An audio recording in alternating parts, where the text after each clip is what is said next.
Akari walked home through the familiar, rain-soaked streets of Tokyo.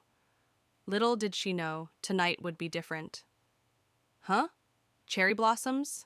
Now? Akari asked, curious. A strange wind and stranger blossoms. Something was about to change. Whoa! Akari exclaimed, surprised. The petal reacted to her touch, bathing her face in light. Drawn by an unknown force, Akari reached out. The broken sign was her target. I fixed it? Akari said, astonished. She had. A power she never knew she possessed was awakening within her. What other secrets lay hidden, waiting to be discovered in the heart of the city?